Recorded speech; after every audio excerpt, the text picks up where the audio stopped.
আপনারা না না একদিন সেটা হয়তো আপনারা জবাব দিবেন যে না না সেটা হয়তো আমরা কেন গিলতে হলো। শহীদ ভাই, সেটা হয়তো আমরা এমন হতে পারে যে উনি জাতিসংঘের সাধারণ পরিষদের প্রেসিডেন্ট নির্বাচিত হয়ে যাওয়ার পরপরই হয়তো আমাদের এটা রিপ্লেসমেন্টে যেতে হবে। কি দরকার রিপন ভাই, দরকারটা কি? ওইটাও তো একটা মানে খলিল সাহেব বড় কোশ্চেন। জাতিসংঘের ইয়ার বাংলাদেশের কোটি কোটি ডলার খরচ করে খলিলুর রহমানকে একটা নির্বাচিত করবেন, তারপরে উনি আবার আরেকটা স্টেটমেন্ট দিয়েছেন, আপনি নিশ্চয়ই দেখেছেন, এখানে আপনি সব দেখেন আমার ধারণা। উনি দিয়েছেন যে উনি 1 বছরের জন্য ছুটি নেবেন। বাহ, কি চমৎকার একটা গভর্নমেন্ট সিস্টেম। আমার মনে হয় ছুটি নিয়ে এখানে বক্তব্য পরিষ্কার এই ব্যাপারে। জনাব আবু আলম মোহাম্মদ শহীদ খান, জনাব তৌহিদ হোসেনের একটা ডিটেল সাক্ষাৎকার, এটা প্রায় স্পষ্ট। এর আগে জনাব আসিফ নজরুল বিবিসিতে যে সাক্ষাৎকার দিয়েছেন সেটা তো অনেকখানি স্পষ্ট। জনাব মাহফুজ আলমের ফেসবুক স্ট্যাটাসে বা জনাব ফরিদা আক্তার আপার ফেসবুক স্ট্যাটাসেও এটা স্পষ্ট বোঝা গেছিল যে অন্তর্বর্তী সরকারের মধ্যে অনেকগুলি সরকার ছিল। আপনি এটাকে আসলে কিভাবে দেখেন? এই বাণিজ্য চুক্তি নিয়ে আসলে বিএনপির সাথে আলাপ হয়েছিল, হয় নাই? জামায়াত এটার কোনো বিরোধিতা করতেছে, করে নাই কেন? মানে এই ব্যাপারটা আসলে কেন? প্রথমত অন্তর্বর্তীকালীন সরকার যে চুক্তিটা করলো ইলেকশনের 3 দিন আগে, টাইমটাই তো হলো বেসিক কোশ্চেন, যে আপনি তখন করবেন কেন?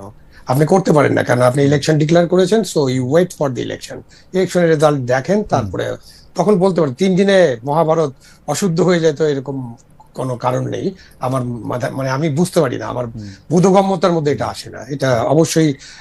তারপরে যে কথাগুলো বলা হচ্ছে যে আসিফ নজরুল সাহেব জানতেন না, উনি আইন উপদেষ্টা ছিলেন। বাংলাদেশের সাধারণ চুক্তি, মানে সাধারণ বাণিজ্যিক চুক্তিও আইন মন্ত্রণালয়ের ভেডিং ছাড়া অনুমোদিত হয় না। তো সুতরাং উনি জানতেন না। আচ্ছা, বুঝলাম উনি জানতেন না। এখন দেখি যে পররাষ্ট্র উপদেষ্টা জানে না। এটা তো বড় ধরনের চুক্তি, যেখানে পররাষ্ট্র উপদেষ্টা খুব ভিভিডলি বলছেন তার মন্ত্রণালয়কে কোনোভাবে ইনভলভই করা হয় নাই। মানে আমি শিওর, আমি দাবি করি যে এইটার আসলে মানে বিএনপি নিশ্চয়ই এটা আমাদেরকে জবাব দিবে, যেহেতু ওরা সরকারে আছে, যে এটা কেমনে হয়। না, সেটা বিএনপি তো নিশ্চয়ই একসময় জবাব দিবে। বাট আপনি যেটা বারবার রিপন ভাইকে প্রশ্ন করছেন, খুবই সেন্সিটিভ একটা কোশ্চেন, এটা রিপন ভাইয়ের পক্ষে অ্যান্সার দেওয়াটা খুব কঠিন। তারপর তো উনি একজন জ্যেষ্ঠ রাজনৈতিক নেতা হিসেবে যা বলার বলেছেন। খলিলুর রহমানকে কেন গিলতে হয়েছে, এটা আসলে একটা $1 মিলিয়ন কোশ্চেন। এটার উত্তর পেতে হবে, কোনো না কোনো সময় পেতে হবে। আপনি নিজেও পেতে পারেন, ভবিষ্যতে হয়তো আমরা পাবো। এটা পেতে হবে, কারণ খলিলুর রহমান সাহেব যেভাবে তার অন্তর্বর্তীকালীন সরকারে যেভাবে তার আগমন এবং পররাষ্ট্র উপদেষ্টার যে বক্তব্য, সেটা যদি আপনি ঠিক মতো, নিশ্চয়ই আমরা দেখেছি সবাই। তো এই বক্তব্য এবং তার যে বিষয়, মানে তার যে বিভিন্ন স্ট্যাটাস, এবং একসময় তো ওখান দিয়ে একটা করিডোর দিয়ে দেওয়া, তারপর চট্টগ্রাম বন্দর, না অনেক বিষয় আছে।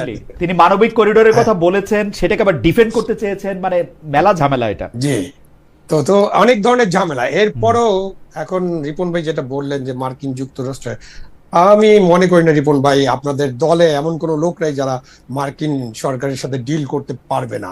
সুতরাং আমি মনে করি না, মানে আমি একজন নাগরিক হিসেবে ইমিডিয়েটলি না, আপনাদের ট্রানজিশন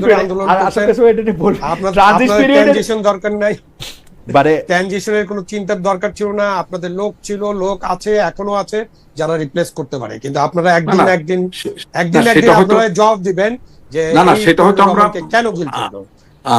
শহীদ ভাই, সেটা হয়তো আমরা এমন হতে পারে যে উনি জাতিসংঘের সাধারণ পরিষদের প্রেসিডেন্ট নির্বাচিত হয়ে যাওয়ার পরপরই হয়তো আমাদের এটা রিপ্লেসমেন্টে যেতে হবে। কি দরকার রিপন ভাই, দরকারটা কি? ওইটাও তো একটা বড় কোশ্চেন। বাংলাদেশের কোটি কোটি ডলার খরচ করে খলিলুর রহমানকে একটা নির্বাচিত করবেন, তারপরে উনি আবার আরেকটা স্টেটমেন্ট দিয়েছেন, আপনি নিশ্চয়ই দেখেছেন, এখানে আপনি সব দেখেন আমার ধারণা। উনি দিয়েছেন যে উনি 1 বছরের জন্য ছুটি নেবেন। বাহ, কি চমৎকার একটা গভর্নমেন্ট সিস্টেম। আমার মনে হয় এখানে বক্তব্য পরিষ্কার এই ব্যাপারে। এইটা আমাদের কোনো না কোনো ভাবে জানতে হবে। জনাব আশরাফ কায়সার এই সম্পর্কে মন্তব্য করতেছেন, আশরাফ ভাই যদি আপনি দেখুন। আমি জনাব তারেক রহমানের নেতৃত্বের কথা বলবো। 17 বছর বিএনপি যে অবস্থায় ছিল, উনি রিমোটলি দলটিকে নেতৃত্ব দিয়েছেন এবং দলে কার্যত কোনো ভাঙন হয়নি।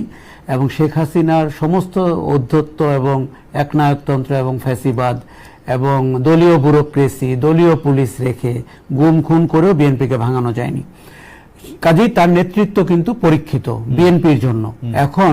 এমনকি ইলেকশনের আগে উনি যখন দেশে ফিরলেন, উনি যখন তার সেই লাল সবুজ বাস নিয়ে রওনা শুরু করলেন, তাতে আমার মনে হয়েছে যে জামাত ব্যাকফুটে চলে যাচ্ছে এবং বিএনপি আবার লাইমলাইটে চলে আসছে। কাজেই এই নির্বাচনে বিএনপির যে সাকসেস, সেটিকে আমি কোনোভাবেই খাটো করতে চাই না।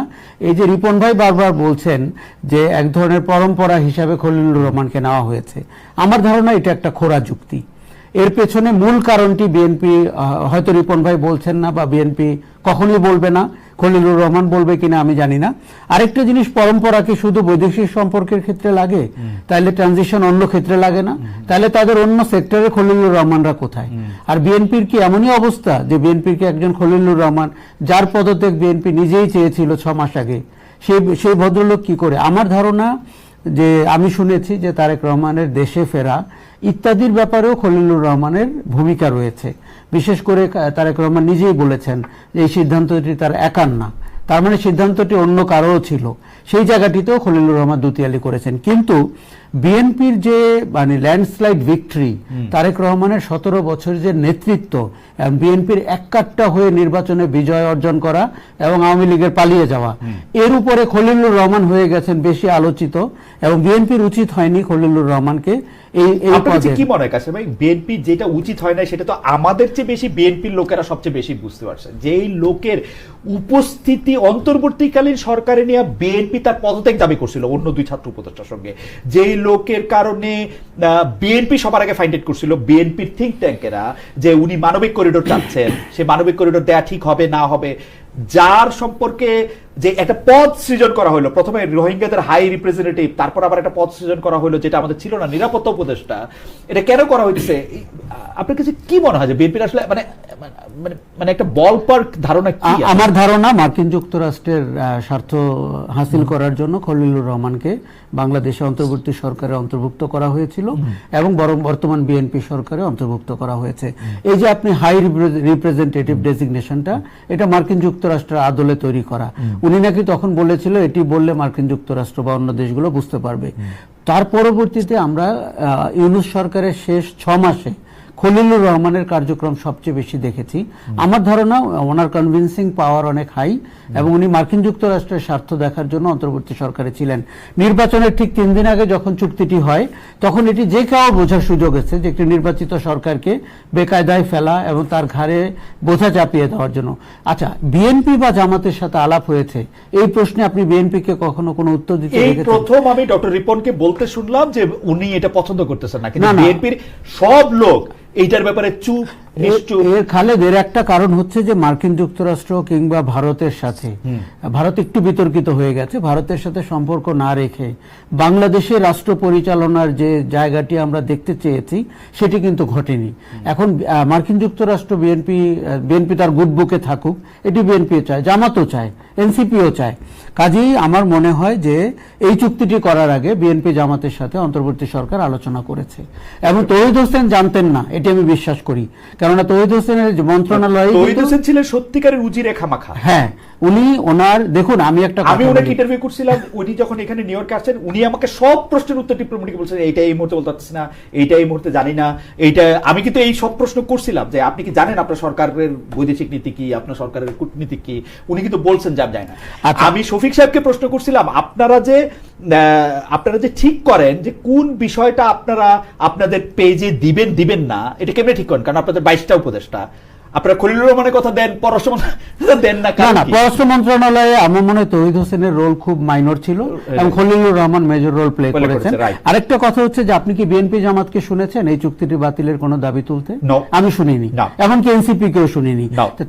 সেদিন ডক্টর জাহিদ বললেন যে তারা একটু পর্যালোচনা করবেন, আপনি এই শব্দের মানে বোঝেন। কিন্তু কাজে চুক্তিটি করা হয়েছে জামাত বিএনপি কে কনফিডেন্সে রেখেই, এবং খলিলুর রহমানের এই যে পরম্পরাটি, এটি আমার ধারণা মার্কিন স্বার্থের সাথে অত্যন্ত সংশ্লিষ্ট, এবং বিএনপির রাজনীতিতে মার্কিন যুক্তরাষ্ট্রের যে প্রভাব সেটিকেও উনি ক্যারি ফরওয়ার্ড করছেন। এখন ওনার আবদারের তো কোনো শেষ নেই। এই যে 1 বছরের ছুটি চেয়েছেন, বাংলাদেশের রাজনীতিতে খলিলুর রহমান একটা রেকর্ডধারী ব্যক্তি হিসাবে পরিচিত হয়ে থাকবেন, যিনি একটি অন্তর্বর্তী সরকারে ছিলেন, যিনি সুপারবলি পাওয়ারফুল রাজনৈতিকভাবে নির্বাচিত সরকারের পররাষ্ট্রমন্ত্রী ছিলেন। উনি আবার জাতিসংঘে পোস্ট পাচ্ছেন এবং উনি 1 মাস ছুটি চাচ্ছেন।